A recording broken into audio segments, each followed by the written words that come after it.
What's up, my friends? How you doing? Hey, I'm just gonna do a little tech check here because we had some issues getting things started just a second ago. I'm not sure if it's broadcasting live or what have you. Let me do a quick check and then we'll just get started. How you guys doing today? Um, okay, let me make sure that we're rocking and rolling right now. See if it loads up on my page right here. Okay, cool. Looks like it's working. I'm gonna type some things here on Facebook really quick. Invite more people. By the way, if prosperity and wealth creation is something that you're into, like it's one of the most things that I'm most passionate about. That I think you could say literally obsessed about. Then you're in for a treat here, right? One of the things that I noticed, just a few years ago, being where, let me back up for a second. Obviously, I'm excited. I was out on a walk today with my partner, Nikki, and she's going to be joining me here in just a second to come share some of her wisdom and stuff with you guys.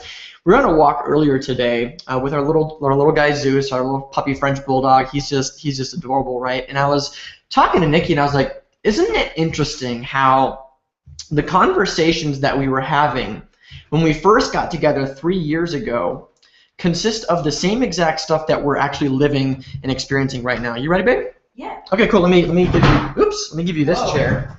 I know, it's exciting. Let me give you this chair, Okay. and then we'll tie things up and see how this deal looks, right? Cool. Here, how about you scoot a little bit closer? Okay. All right, cool. Hello. Hello.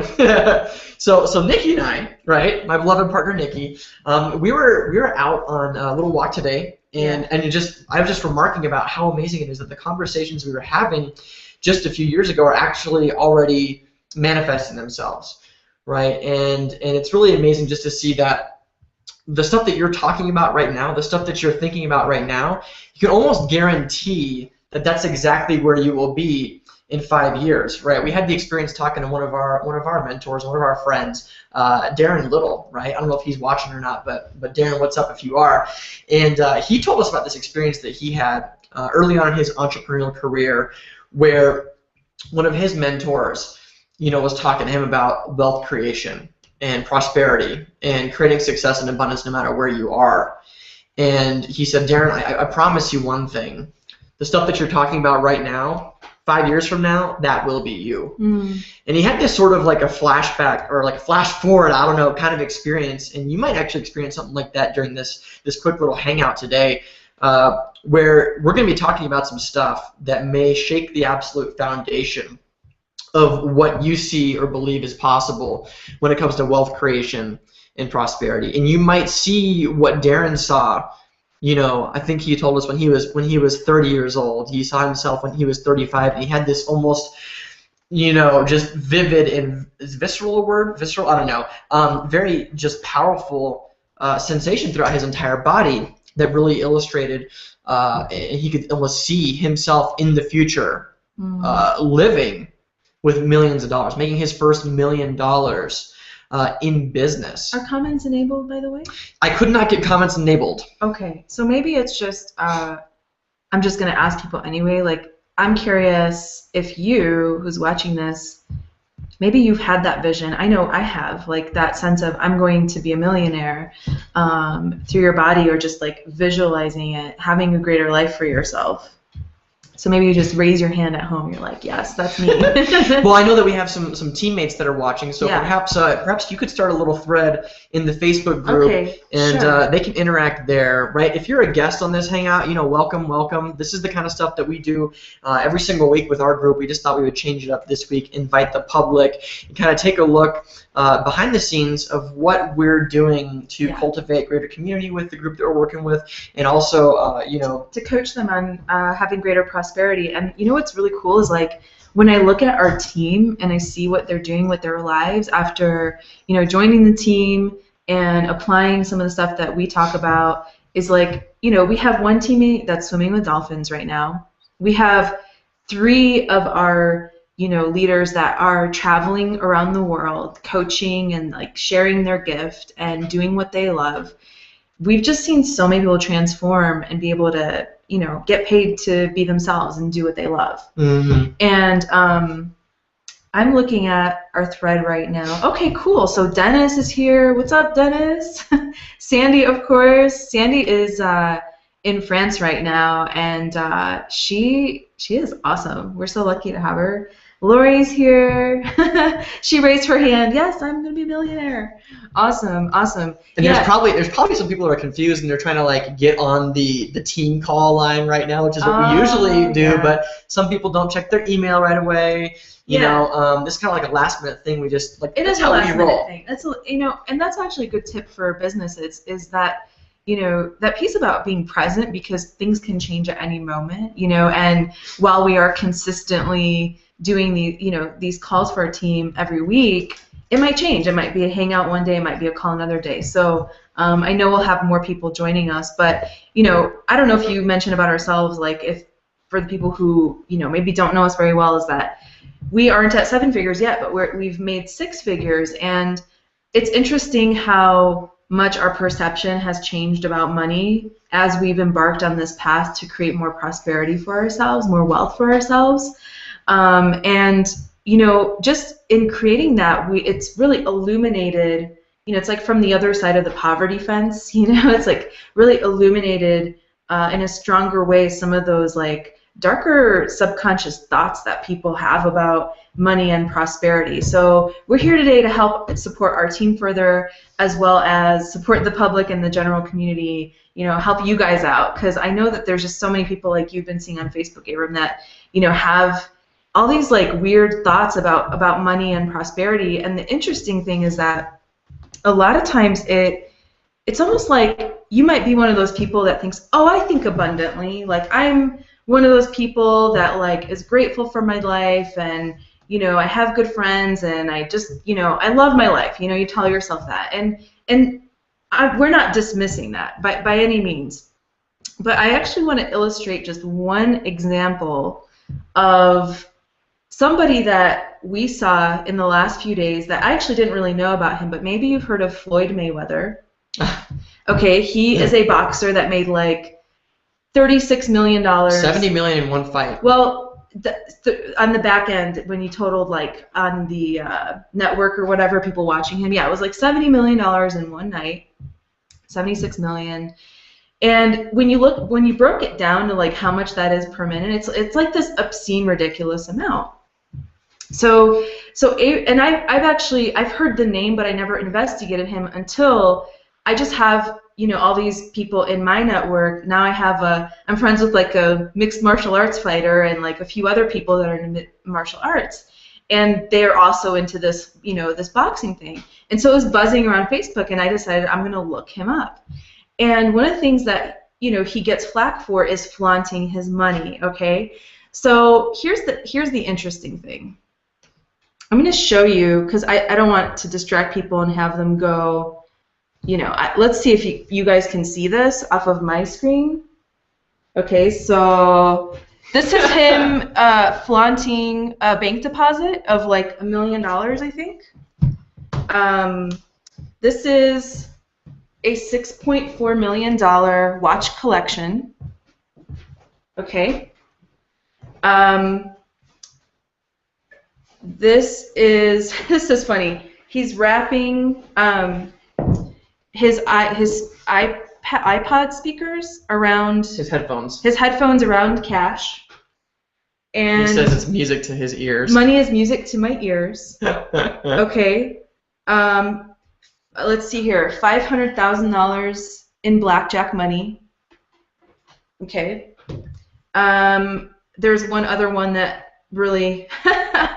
Okay. Now this is a judgeable offense by a lot of people. This is him wearing like all his jewelry, so it's probably maybe at least over $1 million of diamonds and things like that. Okay, and then he'll post pictures of his luxury cars like Rolls Royces and things, and he'll post it on his Instagram, and he'll be like, which one do you think I should drive? So the reason that I'm showing you guys these images is because I want you to look at what your reaction is, okay? If you have any sort of repulsion to this man and what he's doing, think about it this way. Like, if you think that what he's doing is horrible, disgusting, consumerism, and like you have this whole negative charge on it, will you truly be able to manifest the kind of wealth that would allow you to, for example, buy your mother or father a luxury car? Let's say your uncle or your dad that you just love. Maybe you have some in your family that like it would just light up their world to like get a classic car, that those, classic cars are very expensive. They're like remade nicely. So if you have judgments of somebody being, opulent and all that stuff, can you really create any little bit of it for yourself? Because you're actually refusing that energy. You're saying by judging that person, you're also judging that kind of money and anybody on the planet having a lot of money as like disgusting, and including you, including yourself, and that's the important part. We're here for you today. So what's interesting is when I was broke and struggling, I never had this whole like that is wrong, disgusting, but I had a lot of like spiritual kind of superiority going on, like kind of like, well, it would be nice if he would at least use that money to like make the world a better place. He could be taking all that money and like changing the environment, And now, being that I've shifted so much of my beliefs, it's like I see this guy and I wouldn't necessarily choose what he's choosing to do with his money, but I don't have a charge on it. I don't see myself as separate from his money, or that kind of money. So Abram, I know you want to extend on that, or I mean, I forgot what I was gonna say. Oh, okay. But it's totally cool. I mean, yeah. I think the important thing to look at is, whenever you judge somebody and their money, whether it's a nice car or the result of their lifestyle or whatever it is, it's like you immediately put yourself in a position where you will never allow yourself to have that. Yeah. Right. Actually, I want to ask our team, since we don't have comments enabled on the Hangout on the page due to technical difficulty, but we do have our inner circle here. You guys, on that thread, I'm going to ask the team, on the who's on the Hangout right now, is there anything that came up for you when you saw Floyd Mayweather? Say that 10 times fast. Floyd Mayweather flaunting his money, and just being like, here's my $6.4 million watches, and here's my, fleet of white cars, and he's got more. That was just one picture. Well, he's got his fleet of white vehicles, yeah, and then an entire opposite fleet of black vehicles. And a private jet and all that stuff, and him being just so like, here it is, Yeah, and I just remember the one thing when you were talking about, well, what if you could, buy your parents like this really beautiful gift, of like a vintage car or whatever. Well, some people may not be into that, but here's something that you might be able to identify with in a different way. What if somebody in your family was diagnosed with cancer, and in order to get them the treatment required to get it cured, it was going to cost you over $500,000, right? Like my parents have a friend that went through 3 rounds of chemotherapy and radiation and stuff, and now she's finally good, and she battled with cancer for like 8 years, right? 8 years, and it cost them almost $1 million, not including the stuff that was covered by insurance. Mm-hmm. They did everything. And imagine where they would have been if they didn't have the money to do that, right? She's lucky her husband is, has been in corporate America for a long time. He's risen in the ranks. He's a VP in his company. He's able to really provide for his family, right? I guarantee you that her husband does not have ridiculously horrible judgments about people that have money, because if he did, he would have never had the capacity to earn the kind of income that enabled his wife, Cheryl, to actually live, right? So whether we're talking about the money to buy nice things or the money to provide for a family or provide for a cause, it's all the same thing, right? Money is just energy, and when you are judging an energy, this applies to everything. Like, this is a conversation about prosperity, and we are focused on money because money is like one of those results, one of those things that shows up and manifests in response to the judgments and the things that you hold. I sort of forgot where I was going with that, but my point was going to be that if you're judging something, you're judging an energy, you stop that energy from actually being able to come into your life in any way, shape, or form. Yeah, and the thing is that a judgment, I love that. I just want to give a shout out to Ashley Webb because he came up with this whole promo.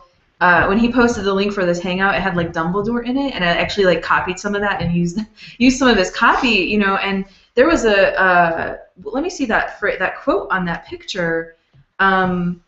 It's words are our most inexhaustible source of magic. It's like, why do so many people identify with the Harry Potter movie? Because we know that we have this magic and capacity inside of us that's maybe been dumbed down or snuffed out by society, the Muggle world. So, it's like judgment. Okay, when you look at writing down a word, what do you have to do in order to write down a word? You have to spell it out. Okay, you have to spell a word. Spelling is required no matter what word you think, speak, or write. So, sometimes we misspell. It's cool. But anyway, it's like when you look at spelling, it has the word spell in it, So, it's one of those things that I've been thinking about on my own for a while, and then I've been seeing it pop up all around me as kind of a confirmation, is like, with every word that we speak, we cast a spell, and when you feel that sort of contraction, a reaction around something that you see that seems like judgeable, and then you create a judgment. In order to create a judgment, it's like, or once you're creating that judgment, it's like you're casting a spell. You're casting a spell. You're saying that's bad, that's horrible, that's disgusting. You are casting a spell upon your reality. So maybe that's just an extension of what you were saying, Abram, like the whole piece about what is the judgment that you're holding, and how much that's actually like spelling, like putting a spell out there to keep you in like a with like a rain cloud over your head. Mm-hmm. You know what I mean? Mm-hmm. So what if today on this hangout we could like bust that cloud and let the sun shine in, and, like, well, what we could really do is we could dispel the spell. We could dispel the spell. Right. Undo the spell. Undo the spell with a different kind of magic. And, to me, when you can become aware of, and we're sort of playing with metaphors, it's like you can call that a dark spell. Judgments are like the dark spells. The curse. It's like black magic upon yourself. And people think that it's because it's normal and it's done by like everybody, that it's like this justifiable. Well, we're all doing this, like we all look like walking around like haggardly and with like this weight on our shoulders. So, I'm so right, and it's like, would you rather be right or happy? Brandy Nicole posted something. Sure, you cannot have that which you condemn, So it's like, so it's like, have you been condemned because of the judgments that maybe you have or you've aligned with other people? And what's interesting is like, when Abram posted like this thing about like, I love opulence and ridiculous wealth. It's like people just made so many assumptions that like he was like, so this guy wrote he was like spiritually bankrupt and like, and there was so much confusion about like what is prosperity and what is wealth, and they had this idea that like wealth is bad, prosperity is good, and it's like, man, talk about creating such a polarity and separation, and it's like the way I see it is prosperity is like that infinite energy that you can tap into. It's like the magic dust, right? And it's really cool because I think a lot of our team is going to get something out of this because somebody said, I feel like I don't have it. Well, it's like this energy that's percolating in all the molecules, this energy of possibility, and you can tap into it at any time. And then you can speak to that, and you can choose it, and then you can bring it into the physical. And the physical is wealth.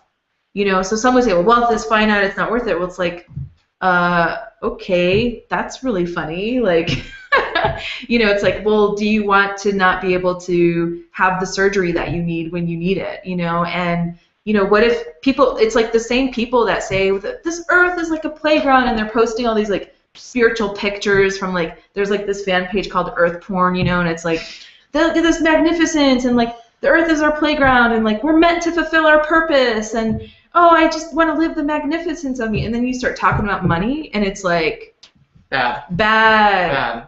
Spiritually bad, and you know, you're supposed to somehow magically create a non-money economy. You know, well, we should go back to trading and bartering and community. And you know what? I have tried that. I have done that, been there, done that.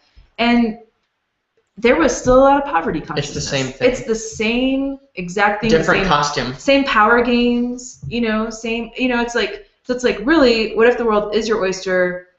You can have opulence, and just because somebody else is poor and struggling somewhere else, that doesn't mean that you are making, like, people think if they become rich, then they're going to make other people poor. Right. You know, and it's like, is that really true? So if you're holding on to that, would you be willing to just let that go, give it up to Jesus, just kind of return it to, you know, just be like, tell your subconscious mind, okay, I'm ready to undo this, I'm undoing it. It's just a choice. So anyway, we're kind of, photo, okay, let me see this here. Oh, okay, never mind, that wasn't from, now, some people, let's see, I want to see our team if anybody else, Sandy also had, she actually did have something. She thought people in luxury cars were selfish.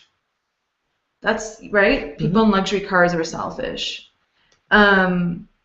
Brittany, I've never liked Floyd because he's so egotistical. His overall energy does not resonate with me. He's not humble from what is portrayed. He also supposedly has domestic abuse issues, so I've never seen him in a good light. It could only be that I've only seen the negative because of the media. I wonder what other things he's involved with, and therefore I do see. And therefore I do judge him and his money, something for me to let stew. So Brittany, this is so brilliant, and thank you for bringing this up, because this is oftentimes what I see in your statement is almost like I see him in the negative, but he might have some positive, and I'm looking for the positive, so now I can create maybe some good judgments about him to outweigh the bad judgments I have. And that actually still keeps us stuck, okay? So this is very existential, but what we are talking about is actually coming, like, what if you can come to such a place of oneness that you are at peace about whatever people are choosing or not choosing? And the thing is, like, okay, so, and what if it's like, who cares about, what if he's not humble and what if he's egotistical? Does that mean that you can't learn something from him? I was gonna right? say that's what I wanted to say. Yeah. And maybe, Aaron, do you have something else to say about that? Well, yeah, it's like I got dogged on my thread the other day when I posted the thing about Floyd Mayweather, you know, and people were, you know, like, why would you idolize this guy, and you're he's just a horrible person. It's like, whoa. Right. I did not say anywhere that I was in love with Floyd Mayweather. Like, I just said I love, ridiculous wealth creation. I think it's fascinating to watch how somebody does it, because there's a million ways to do it. And it's like, okay, so would I go to Floyd Mayweather and take relationship advice from him? Nope. Fuck no. Right. No way, not at all, right? But when it comes to, like, wow, like, he's generating a lot of money, that's cool. Would I go to him for investing advice? No, because he's kind of a churn and burn kind of guy. Because he's like bala, he's just like throwing money where he wants to throw it, which he's having fun. Like, that's cool, and I can learn from that too, right? It's like he has this relationship with money, you can tell, where he definitely has a knowing that there's always more. There's always more. Like, there's always more. I can do really fun stuff with it, and some people are going to be jealous, and that's okay. I'm still going to have my life with money, regardless of what other people think about it. Right? That's like, you can tell, like, that's the point of view that he's really operating from. Yeah. So that's, I think that's what you were alluding to, is that there are certain things that you can look at with people, and it's like, well, yeah, like, what is that one piece? Like, this person knows something special. They're demonstrating something special in this area. I wonder what I can learn from that. And also, would you be willing to learn from somebody and receive from somebody whose reality you don't understand? Because the word understand means to stand under. And a lot of times when people say, I understand, they've actually already put you in a box. They're like, oh, you make sense to me. You're relatable. And that's cool. It's cool to be like, if people like go, oh, she's relatable because of this, that's cool. But when you have somebody that's like living such a completely different reality, and you don't understand it, like, that's the thing, is a lot of times we go to judgment, and it's like the media tends to, what's the word, vilify people who, so it's like he's happy celebrating his money on, like, they took, like, 30 Instagram shots and made it be his entire identity, and that's like over the course of a few years. So it's like people will take, like, you know, few things, piece it together and create a story about it to validate, you know, and, you know, let's be real. People get when they see somebody have money and that they don't see that they could have, people get, you know, ugly, nasty, jealous, vindictive, all kinds of stuff. I mean, maybe some of you guys saw it on Abram's wall. You know, it's I like, did block somebody. It was crazy. And we see it more and more. It's like, you know, that, oh, well, we wish we had the old Abram back, you know, when you were doing videos for free every single day and working at your dad's dry cleaner, you know, and it's like this whole thing about being humble, and it's like, well, what does being humble really mean to you? You know? And playing small. Playing small. It means you gotta pretend, you know, no matter how big you're living, you have to pretend that you're fucking small. So maybe right now that pisses you off, because I know it pisses me off, because it's like, that's one of the biggest lies that will keep you trapped, you know? And it's like, what's really funny is, you know, looking at haters, you know, you call them the haters, is like, you've never seen a hater, you rarely see a hater that's doing better than you. You know what I mean? And it's like, those people that like don't want you to play big, that are lurking in the corners, are the same people that are going to be upset when you go big. But the thing is that what I've realized, they've actually been there the whole time. They've just been quiet. Yeah. They've just been like dormant little snakes in a pit, and now they're like, but they've always been there. So it's like, who are you holding yourself back for? Mm-hmm. You know, those people aren't going to be supporting you when you go bigger, but are they really supporting you now? They're secretly like waiting. They're just like, I just want you to stay small to make me comfortable, because when you go bigger, it invalidates my excuses to go bigger. So as long as you play small, you get to be like this wonderful landscape, a reference point that they can look upon to go, well, that's why I'm playing small too, because we all play small. This is like our fun little club. So I don't even know why I'm saying that. But well, you're saying it for somebody. I know that I'm saying it for somebody. I just sort of download and channel when we do these kind of calls. And but anyway, you know, this, just going back to that judgment piece, like, you know, hey, I get it about, like, for example, domestic abuse. I'm like, but you know what it makes me go, because I looked at his page, and what I do with this kind of stuff is I just kind of absorb, you know, I look at his money and I go, I'll have some of that. I'll have some of that energy. Doesn't mean I want his money specifically, but I'll have some of that. And when I read that he, you know, here's another thing you don't know about him. You never know where somebody's coming from. His dad, so he came from a boxing family, and his dad has like been arrested for cocaine dealing. He said, my dad sold my mom crack. So just look at kind of the environment that he comes from. He did not have it easy, you guys. So he's kind of like, I worked hard for this. Here it is. And I don't even get the energy when he posts stuff that's like, I have it and you can't. He's kind of like, hey, look what I got. I worked my ass off. You can have it too if you work. You can have it too if you work. That's his point of view. That's his point of view when he's putting out there. So what if you could see that as a gift? Hey, you know, biggest gift today so far for the last 29 minutes is like, thank you, Floyd Mayweather, for being on the planet. Right. So we could actually have this open discussion. Right. That's really examining our belief systems and our points of view, our judgments and stuff that are holding, you know, I would say 99.999% of humanity back from living the truly abundant life that's possible. It's like, what if, because of Floyd Mayweather flaunting his wealth, somebody on this call, on this live hangout, has a breakthrough and goes to 6 figures this year, and then goes to 7 figures? Mm-hmm. You know, and the cool thing is we attract a lot of people that really want to change the planet and do cool stuff and for the environment and healing people. So it's like, we need more conscious people with money, people. You know what I'm saying? But we cannot become those conscious, you know, consciousness includes everything and judges nothing. So, you know, if you have judgment in your world, you can't become a conscious millionaire. You know, you're always going to be stuck in negative, positive polarity. Mm-hmm. So, Abram, you know, I know I can go on. Do you guys want to know the 5 dangerous phrases? These are like the bad spells that you might be casting in your world. And they're running like a, not only have you cast the spell, but you've made the spell. You're such a good spell caster that you've wired it into your brain to run on like a loop.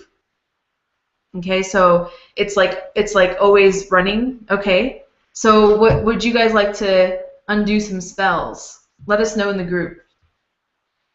Yeah. This is cool stuff. I mean, this is why I love talking about it, by the way.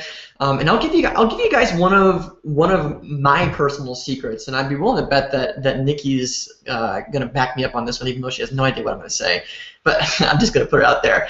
You know, one of the biggest changes that occurred for us in the last over the last 3 years. You know, we got together and we were living in a really dumpy house. You know, we were in love, and we were constantly eating like peanut butter and jelly sandwiches. And I remember a time that I had like $42 in my bank account, and I owed people some money for classes I'd taken, and they came asking for the money, and I didn't have it. And I didn't have it, and I really wanted to pay my debts on that, but I was totally incapable of doing so at the time. And that was 3 years ago. But it was 3 years ago that the conversation inside my head and with my friends and with all the people that I hang out with, including Nikki, that my conversations themselves actually changed, right? And what I would like to say is that I have definitely become, and it's like this is one of those things that people will twist, right? People will twist, okay? People will twist this, but that's okay. I'm going to have my reality. You can have your twisted reality. But I've become like obsessed with the conversation of money and prosperity, right? Because I think it's fun. I think it's a game. It's amazing to see what you can create. I have fun with it personally, and it's something that I think about often, right? The same thing was true when I used to do like all these like dancing videos and stuff and put them on YouTube, right? You guys might have seen some of my videos from like 2010, 2011. I used to dance a lot, and I think the camera's right there. You look. Were you thinking about something? Yeah, I just had download. You just had a download. I was like looking at her, and she's like. I went like spacey. Like, where'd you go? Where'd you go? I'm here. But I can't wait to hear it. So here's the thing. I have like zero dance experience. You know, I have no experience, and yet I would just dance from the heart. And I put these videos on YouTube, and people are like, "Oh my gosh, like you're such a freaking good dancer. How did you get so good?" And it was like, honestly, whenever I would hear music playing, I would envision and I would think about exactly how my body would move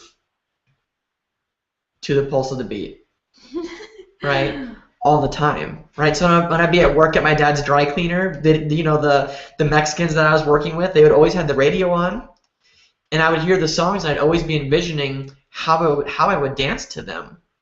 So I was obsessed with dancing. In my mind, I was always thinking about dancing, right? And I became good at it without even really practicing, without going to get like formal training. And I would say the same thing has come true when it comes to money and prosperity, right? It's like it's a conversation that I'm always having. We're having one with you right now, right? I can only imagine where we'll be in 5 years just by having this conversation with you. And this is the stuff that's a big part of our life. So we're always casting spells, prosperity spells, right? So let's talk about some of the spells that weren't working for us 3 years ago, right? The spells that we have. Hey, and look, we're not perfect. You know, we actually catch ourselves, succumbing to some of these from time to time, but we're becoming much more and more aware of them, right? So I want to share with you 5 of the things that we just came up with off the top of our head, 5 dangerous phrases that are definitely affecting your prosperity. Okay, the first one, I think is really, really fun. Okay, the first one's really, really fun, and it's a doozy, right? When you look at something, have you ever caught yourself thinking, I can't afford that? Think of the last time that you said that. Maybe it was today. Maybe it was today.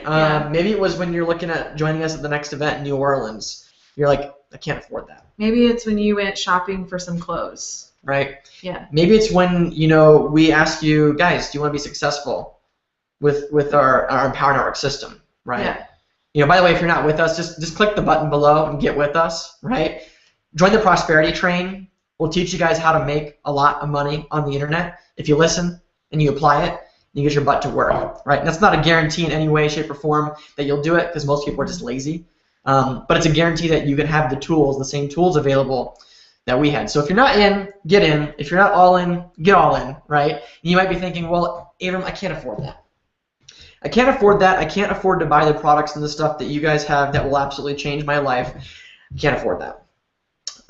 You're casting a spell that will never allow you to do that. Or afford anything of that amount or like that. Correct. Right? Correct. Yeah. Yeah, so it's like on Facebook the other day, it's like, I had somebody that was saying, well, this actually leads into the second one. I think they kind of go together. They're talking about how the $9 almond chocolate bars at Whole Foods are too expensive, right? That's the second one. This or that is too expensive, right? And so what that really means when you say that is, I will never allow myself to be in a position to actually consider that as a possibility for me, right? I will never have the kind of wealth and abundance that goes along with just being like, yeah, I'll buy a $9 chocolate bar, right? So you're casting this spell when you say, I can't afford it, or it's too expensive, that actually caps the ceiling on what's possible for you and what you can create. Yeah, and just going back to that piece, Abram, how you said most people are lazy, I think that laziness is not really our nature. I think it comes from the weight of all of these, quote unquote negative spells that people have cast. It's like a web of spells and like this matrix, and it's like you sort of, you have something inside of you, but you feel like you've been zombified. It's like the zombification. There's all these like zombie apocalypse movies. That's because like the zombie apocalypse is already here. It's already here. Yeah. You see it when you go grocery shopping and people are just like, and they pick something up and they... Like all the dying hippies at Vitamin Cottage. We went there the other day, and they were just like, they were dying in the aisles. They were falling left and right. And not using deodorant, so it smelled like they were dead. They were already kind of dying. Really that natural deodorant sometimes just doesn't quite do I don't think they bother with it. They're just like, I can't afford natural deodorant, so I'm just gonna just forget it. I'm just gonna go au naturel. Okay, and then there's other hippies who just au naturel, so we're just anyway, so dying hippies at Vitamin Cottage. That's been a part of our art. And what's interesting is, like, we went there because, hey, here's the thing. It's like, just because you're willing to go and buy something that's considered expensive doesn't mean, like, that's what you have to do all the time. Like, there's a difference with that. What we're talking about is, like, what if you could be in such a place of prosperity and you're tapped into that magic dust, that infinite energy, that that there's always more coming. And when you do buy something that is, $10 chocolate or whatever, you do it because you feel like an expansive energy around it, and you feel like it's going to contribute to your reality. Like, that's the thing, is like, whenever we buy something, we ask that question. And truth be told, we did go to that Vitamin Cottage store. It's right next to the Whole Foods in Boulder, the biggest it's like the new headquarters now. It's like this enormous Whole Foods. And we went to Vitamin Cottage. It's like, hey, we want to save a few bucks, and it's like, why not? Why not, like, save a little bit of money? And it's like, man, I don't know if you have this experience. It kind of drives me nuts sometimes, where, like, there's certain ingredients that you can't get in one store that you can get in the other one, and vice versa. So you end up, like, going to two stores. You have to. You kind of have to. So there are a couple ingredients like that, and it was almost like there was so much. You could feel like this collective pod of people that were going, that were like, I refuse to go next door to Whole Foods. I'm this righteous hippie, and I will shop here. And it was like this poverty. I really felt almost like yucky coming out of that store. Versus when I go to Whole Foods, there's just a lot of people who have more of like that abundance, prosperity mindset, and I just feel like, okay, like there's a sense of ease and flow, and you could feel like people have a different relationship with their money. So it's like, that's part of the reason that I also shop there. Feels different. It feels different. It feels different, and that's why a lot of, like, quote unquote rich people will choose, the private jet or the first class ticket. Because when you start to, get a sense of, like, those nicer things, you almost don't know until you're on the other side how, like, mediocre, the societal system has been set up, and a lot of, like, services or whatever, compared to that, it's like you don't think that you need leather seats or whatever, then you sit and you're like, wow, that was such a much more comfortable flight. My body feels less stressed. Now I can give more. I'm going to this speaking event. Now I can give more to the audience because I wasn't I wasn't sitting next to some person that was, going like this on me, on the plane, and all cramped and tight, So it's like those little subtle things, make a difference when it comes to your lifestyle. So here's a way to undo the spell. Yeah. Right. So the spell of I can't afford that, right? start asking, how can I afford that? Exactly. So let's turn it around. So you cast a counterspell, and it dispels the negative spell, you know? Right. And Abram, when we first started doing this, I had to keep catching you over and over again. Oh, yeah.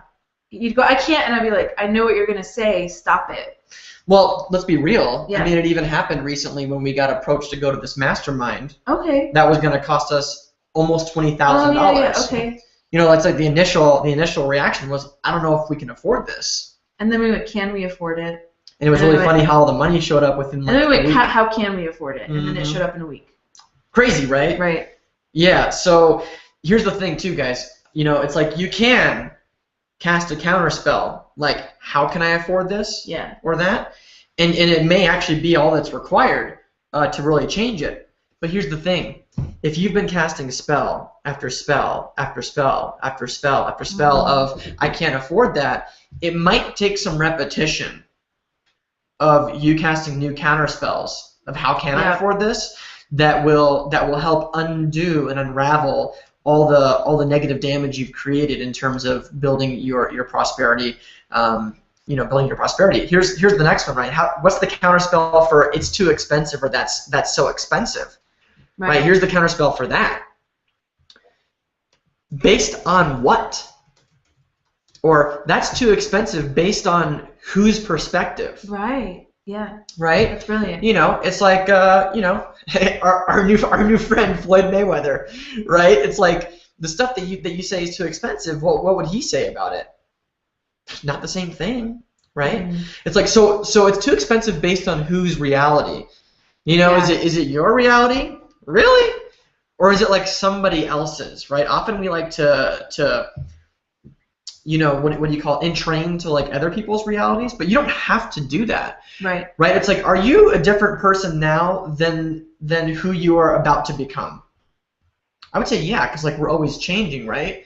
And it's like, I don't know about you, but I'm always in pursuit of becoming a better person day by day. Like I know that I've had a successful day when I wake up tomorrow and I feel better than I did yesterday. I feel like a better person. I'm happier. There's more money in the bank account. You know, we're closer. Yeah. You know, the relationship with our dog is growing. You know, love him to pieces. So it's like, you know, when you're growing like that, you know that the next day you're gonna be a different person, and then you know 5 years from now you're gonna be a different person.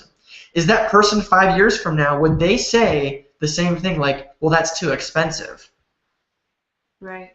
And if they would, perhaps it might be time to start adjusting what you think is good to grow, right? Mm-hmm. Like, you know, I don't know about you, but some of the worst times in my life came from when I wasn't growing, you know? And if you're not like slightly embarrassed about who you were 5 years ago, I'd be willing to bet that you're not as happy as you'd like to be.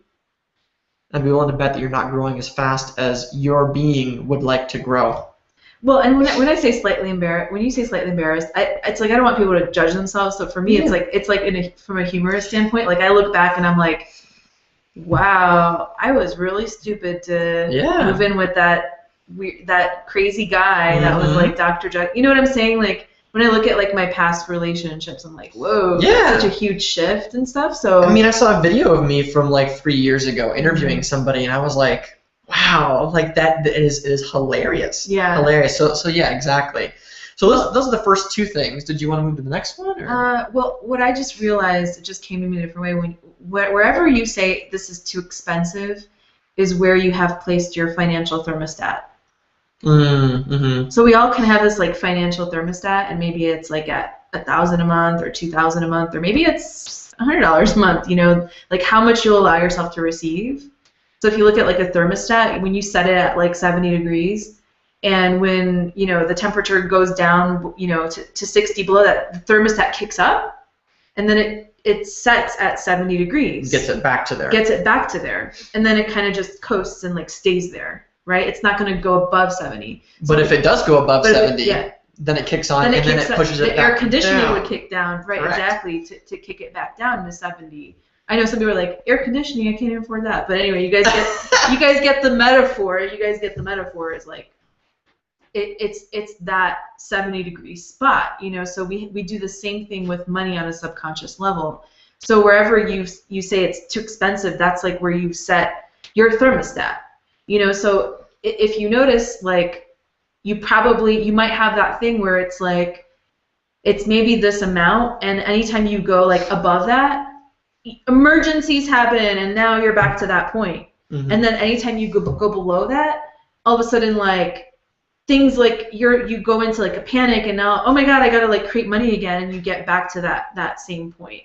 Right. So. Hey, I mean, if before we move on to the next one, if you look at guys like Donald Trump, I think he's a brilliant example of this. Whenever I think of like your financial thermostat, I think of Donald Trump, right? Because he's a gentleman worth billions of dollars, right, with the companies that he owns and stuff. And there was a time, I don't remember when, but in recent history where he actually went, I think it was something crazy like $1 billion into bankruptcy, into debt, right?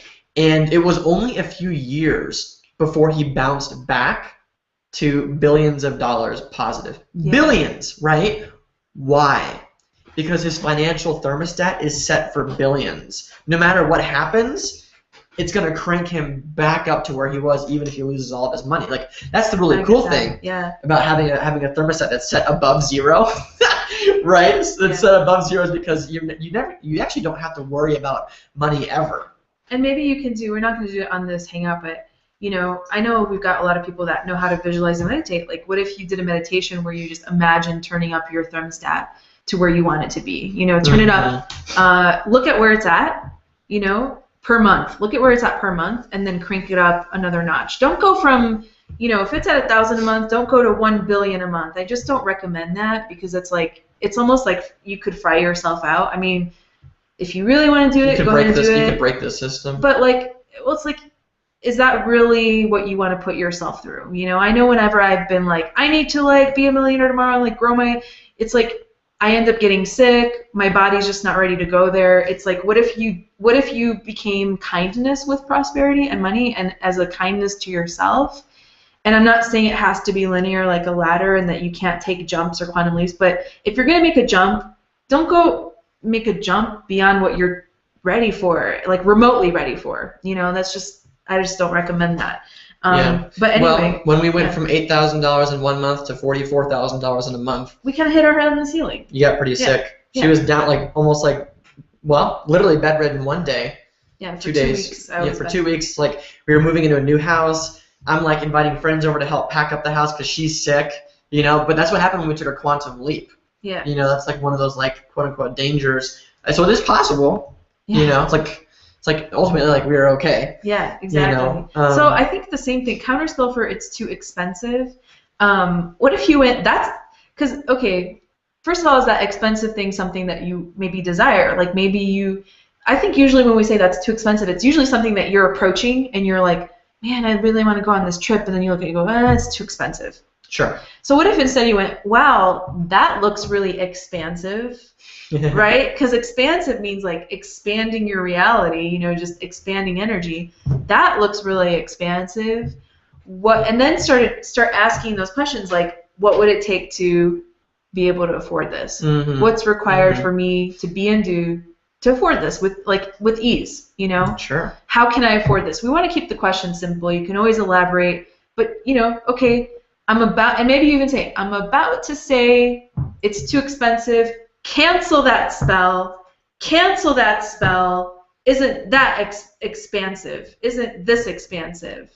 Now, how can I have it? What would it take? Okay? Mm-hmm. Cool. And then third one. I love it. So third one's one that I've sort of touched on a bit with Mr. Mayweather, right? Yeah. So it's those kind of statements that are like, well, that house or that car or that pile of money or that lavish lifestyle is disgusting.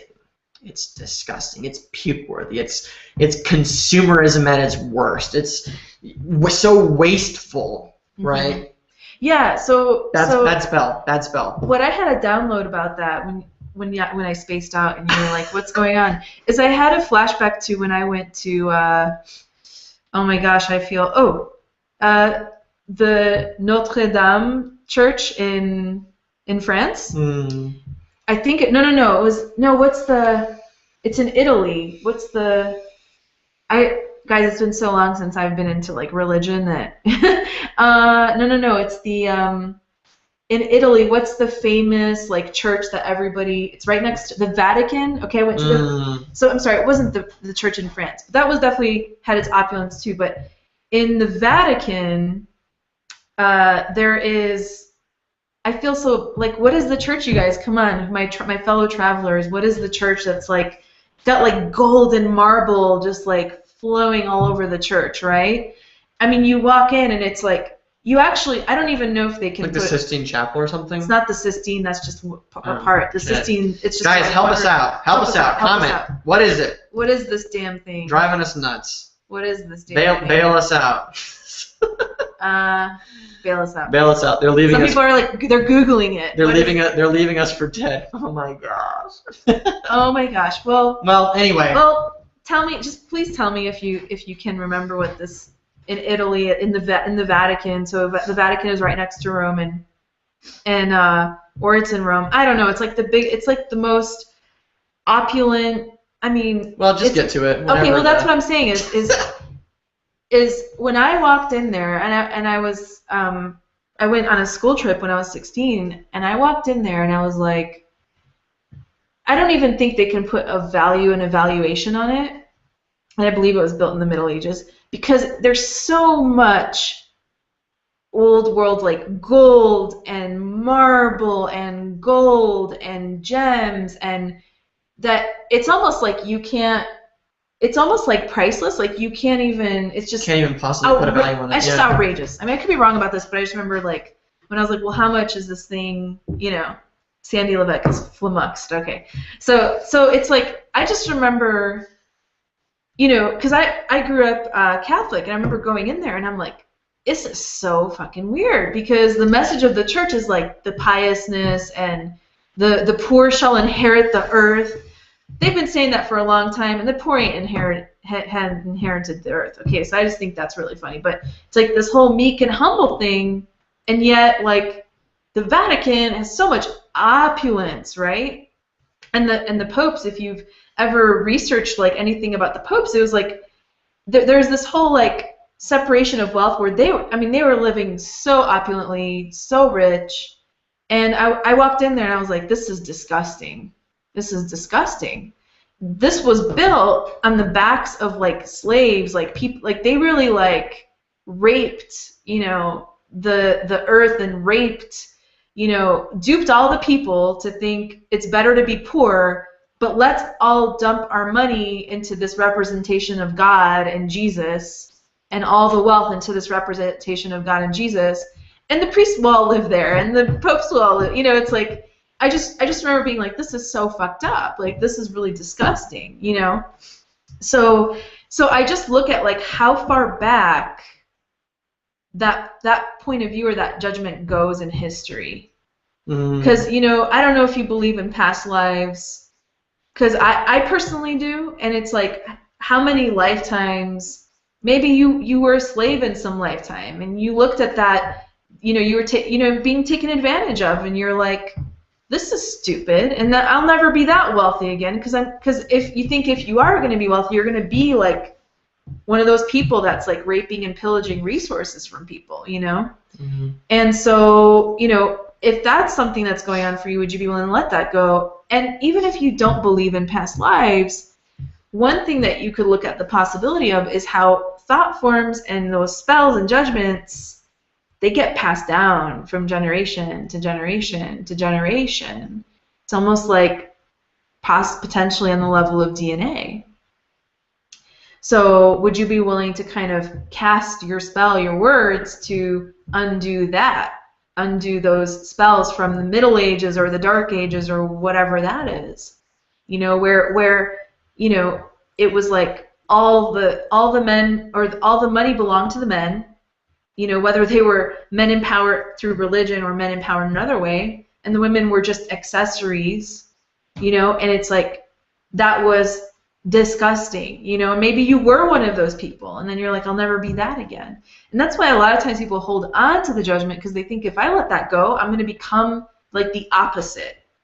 But what we're talking about when it comes to oneness, there is no opposite.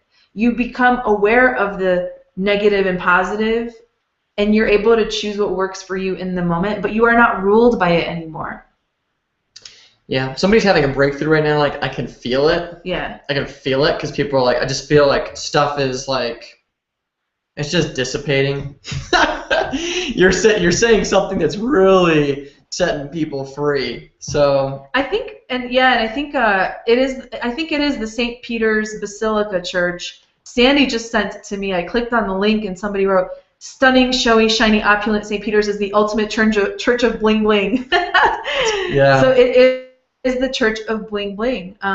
It is. You're almost like, this is unbelievable when you go into it. It's just yeah. And the whole disgusting thing, like we already talked about it, right? It's a judgment. It's a judgment that will never allow you to have on that level. Yeah. Right? So it's like you can't ever create on that level if you hold on to that stuff. Pretty straightforward.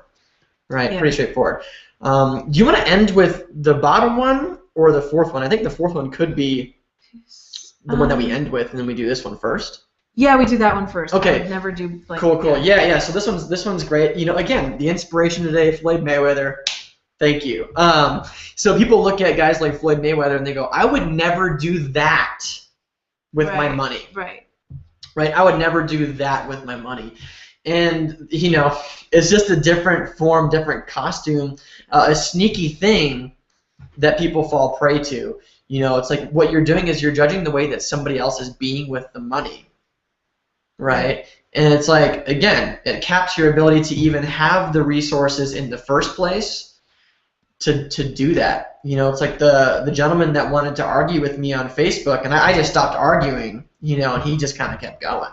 He just kept going. He wanted to be really right and righteous about his point of view, which is totally cool. Like, that's what there's that like saying, to would do. you rather be right and or happy? Yeah, would you rather be right and be happy? Both. You can't be both. You know, so I just kind of like let him go and eventually blocked him. I invited him to the block party, right? Block, because he just got really negative. But that's not the point. You know, he had a lot of judgment about what Floyd Mayweather was doing with his money. But what he refused to do was really look at what he could personally choose with his own money, right? You may not choose the same thing that other people do with their money. Mm-hmm. But the trap is judging people and making them wrong or even making them right for the way that they are using their money. Absolutely. Yeah, which I think leads on to the next point. Actually, it's an extension of that. He's just so amazing. Oh my gosh, he does this with his money, or I'm justified to admire them because they're this person, basically like idolizing and putting them on a pedestal. They walk on water. They shoot lasers out of their eyes. They can turn invisible. You know, they just walk out into the street and like suddenly money comes flying from everywhere. It's hitting them in the face. They have supernatural powers. It's an exaggeration, but this is the fifth thing and the fifth most dangerous phrase, and it's kind of why we're ending with it, is that idolization and putting other people on a pedestal, right? Putting other people on a pedestal. It's like, how many people have you looked at? Maybe it's a Bill Gates. Or like Vic Strizis. Yeah. People that are earning a lot of money, or they're having great success in their relationship, or whatever it is. You sort of create a separation. It's a good judgment. It's a good, like, you're just so amazing. And what I've seen time and time again is that when we do that, we no longer allow ourselves to step into that same capacity that person is choosing, right? Or recognize ourselves as that. Yeah. Exactly. And the reason that you can see that in the person is because that exists inside of you. Let me say that again. The reason that you can see the magnificence in other people is because it exists inside of you, right? Because if you can't see that, and you can't recognize it, you know, I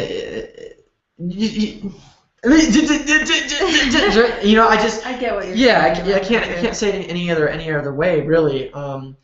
The fact of the matter is, if you couldn't see it, it doesn't exist. Right? The fact that you can recognize it in somebody else means that you have the same capacity, the same superpowers, so to speak. Right, and without naming names, you had this experience recently where somebody asked you to mastermind with them, and and it was like somebody in Empower Network that you had admired since we got in. You had admired them, and we're not saying don't appreciate and admire people. Right, because you can learn stuff like that. You can learn stuff like that.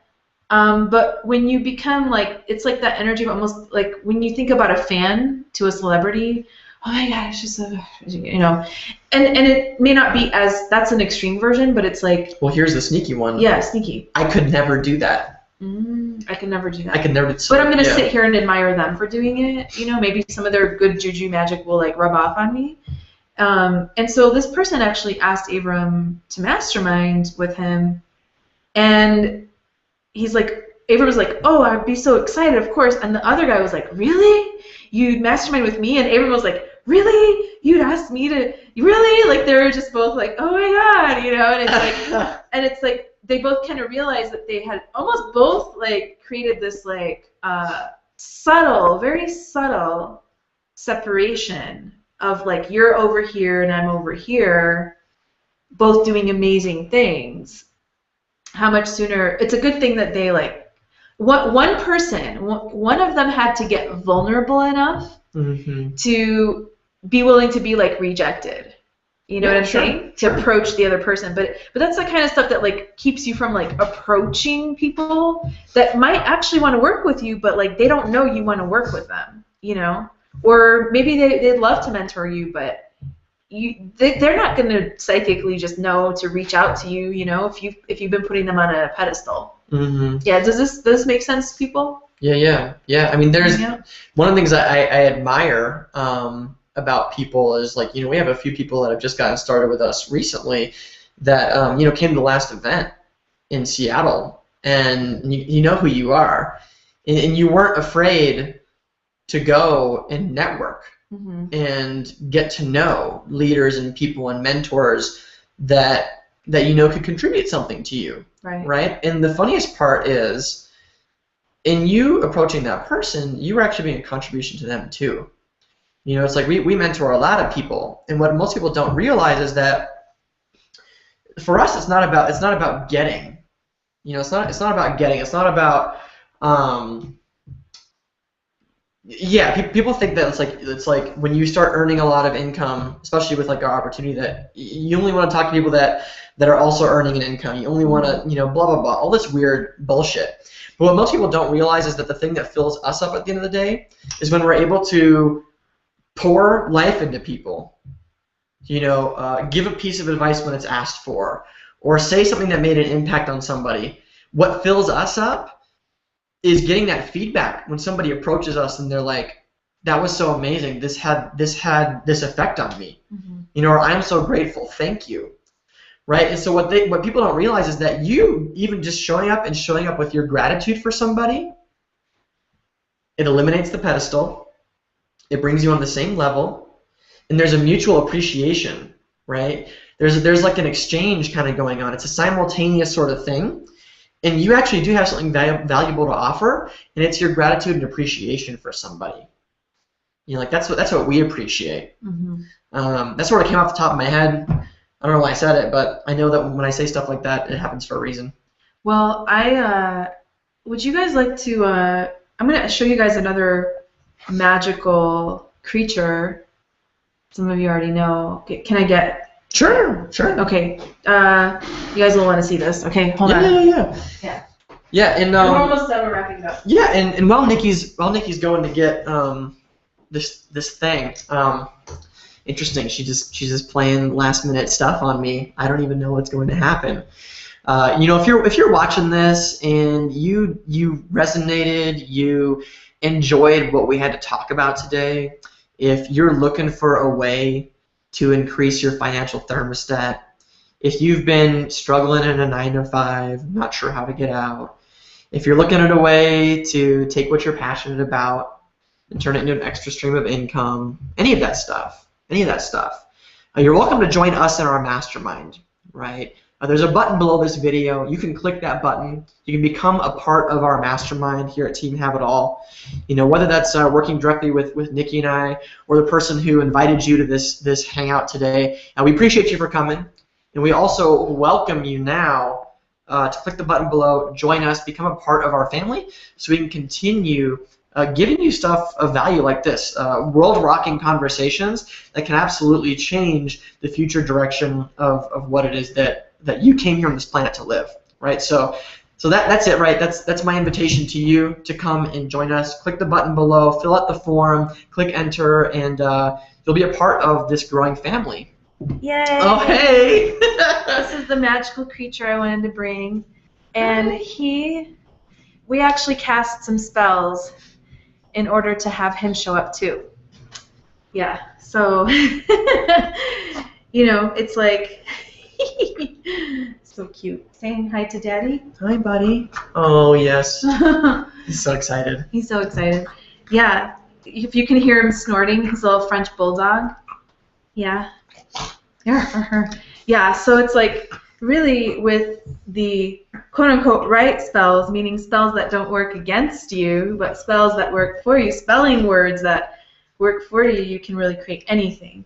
And it's like I had a vision of a blue brindle French bulldog, and I searched for a long time for him. By the way, she's been talking about getting a dog for like the last year. Yeah. Right? Look, Zeus, it's you. It's you, buddy. Yeah, you see it? It's so funny. Well, so Nikki started the conversation about a year ago, and she's like, "Can we get a dog? Can we get a dog? I want a dog. I want a dog. I want a dog." Blah blah blah blah blah. Right? And so the conversation started a year ago. Yeah. Yeah. Right. She started casting spells a year ago for this puppy, and I think you wanted to tell them more about it too. He's a little bit distracting me, but but yeah, like. I could take him too. Yeah, I had been putting it out there for a while, and that's the thing is like you have to be really persistent and not give up, and even when it's not showing up, and you think, oh, it's not, cast another spell that it is showing up. You know what I mean? It. Yeah, keep doing it. And it's like it'll show up when it's supposed to show up. Mm-hmm. Ultimately, it'll show up when it's supposed to show up. Mm-hmm. That's how I see it. When it's most in alignment for you, and it's like. I wanted a French bulldog a year ago, but he wasn't ready. He wasn't even here yet. He wasn't even here yet. His soul, his spirit wasn't even here yet or ready to come in. So, it's like he came in at the right time. If we would have had him sooner, it really wouldn't have worked for us as well as like, him showing up right now. So that's what I wanted to say about that. And I wanted to show our team, little Zeus, because I know you guys have been seeing pictures of him. But you haven't seen him live, so I wanted to show you guys live. Mm-hmm. If you loved seeing him and you think he's adorable like we do, let us know on the thread. Yeah. Well, and you know what? This is really what's possible when you live a more prosperous life. Because we didn't know it at a year ago, but these guys they're not cheap. They're specially bred. They can't mate on their own, which is a really interesting fact. They have to be what do you call it, like artificially inseminated, and then when they're birthed, like there's actually something like they have to do like C-section and stuff to get them out. Usually, I think he came out naturally, but you get the idea, and so it's like because of the Empower Network and the system that we're a part of, he's a possibility, right? We would have never been able to afford this guy and the magic that he has to offer. And just being home, it's like children, right, Abram? Mm-hmm. Like if it weren't for Empower Network, it's like we wouldn't be able to be at home and raising him in a way that would really, it's like I can't imagine people getting a puppy, then they have to work 9 to 5s, and they leave all day, and their dog is like anxious and chewing up stuff. It's like if you're home, your dog's not going to be doing that. You know what I mean? It's like he's not going to be anxious. Yeah, so if you want a cute puppy, click the button below and join now. Right? Exactly. Click the button below and join now, and you can have a puppy too. Right? Puppy like this, French bulldog. So we appreciate you guys for coming out with us today. We actually need to give this little guy a bath. He's kind of a stinker because he's been getting into some trouble, having some fun in the backyard lately, haven't you, buddy? Yeah. Yeah, so we appreciate you guys. Thanks for joining us today. If you enjoyed it, you can click the share button on this page too. You can share this hangout out with people, especially, if you got something out of it, there's a good chance that your friends will get something out of it too, and they'll thank you for it as well. And again, if you're not a part of our freedom movement, just click the button below. Come join us. We're excited to play with you. Welcome to the team. All right? Bye, everybody. Bye, Josh. Bye.